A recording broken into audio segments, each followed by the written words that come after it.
ಕೊನೆಗೂ ಮೋಕ್ಷ ಕಂಡ ಮಂಜೇಶ್ವರ ಕೆಜೆಎಂ ರಸ್ತೆ. ಮಂಜೇಶ್ವರ ಶಾಸಕರ ನಿಧಿಯಿಂದ ರಸ್ತೆ ಅಭಿವೃದ್ಧಿಗೆ ಚಾಲನೆ.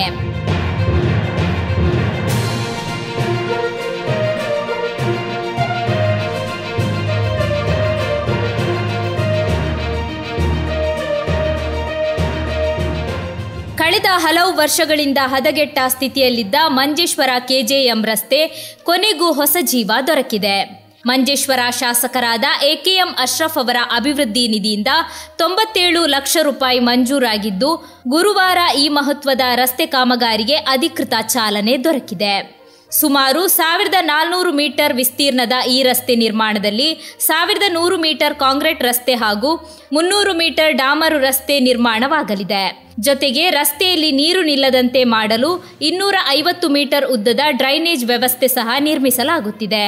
ಈ ಕಾಮಗಾರಿಯು ಮುಕ್ತಾಯವಾದ ಬಳಿಕ ಮಂಜೇಶ್ವರ ಕೆಜೆಎಂ ಮತ್ತು ಚೌಕಿ ಭಾಗದ ನಿವಾಸಿಗಳಿಗೆ ಸಂಚಾರದಲ್ಲಿ ಭಾರಿ ಸುಧಾರಣೆ ಸಿಗಲಿದೆ. ವರ್ಷಗಳ ಸಮಸ್ಯೆಗೆ ಕೊನೆಗೂ ಪರಿಹಾರ ಸಿಕ್ಕ ಹಿನ್ನೆಲೆಯಲ್ಲಿ ಸ್ಥಳೀಯರು ಶಾಸಕರಾದ ಎಕೆಎಂ ಅಶ್ರಫ್ರಿಗೆ ಧನ್ಯವಾದಗಳನ್ನು ಸಲ್ಲಿಸಿದ್ದಾರೆ. ಕೆಜೆಎಂ ರಸ್ತೆ ಅಭಿವೃದ್ಧಿ ಮಂಜೇಶ್ವರದ ಸಮಗ್ರ ಅಭಿವೃದ್ಧಿಯತ್ತ ಮತ್ತೊಂದು ಹೆಜ್ಜೆಯಾಗಿ ಪರಿವರ್ತನೆಯಾಗಲಿದೆ.